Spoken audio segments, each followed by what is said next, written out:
बिस्मिल्लाह वस्सलातु वस्सलामु अला रसूलिल्लाह। एक सवाल हमारे पास है कि क्या गुलाब का फूल नबी करीम अलैहि सलाम के पसीने से पैदा किया गया? देखिए, ये सुनन दारमी में रिवायत मौजूद है, कौल मौजूद है कि गुलाब का फूल नबी करीम अलैहि सलाम के पसीने से पैदा किया गया है।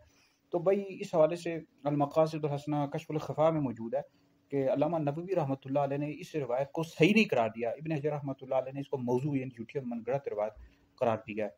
तो हज़रत अनस रदी अल्लाह ताला अन्हु से एक रिवायत नकल की जाती है कि जब मुझे आसमान पर ले जाया गया और जब मैं वापस यानी तशरीफ़ लाया तो मेरा पसीना गिरा और इससे गुलाब का फूल पैदा हुआ है।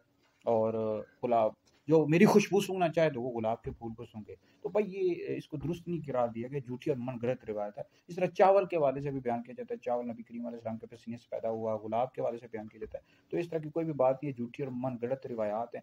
ये मकासदुल हसना में मौजूद है, इसका कश्फुल खफा में मौजूद है कि झूठी और मनगढ़ंत रिवायात हैं। लिहाजा इनको नहीं बयान करिए। ये खतीब हज़रात होते हैं ना, वो इस तरह की बातें बयान कर देते हैं। उनको चाहिए पहले तहकीक करें फिर बयान किया करें। मज़ीद कोई सवाल करें नीचे कमेंट्स में कर सकते हैं।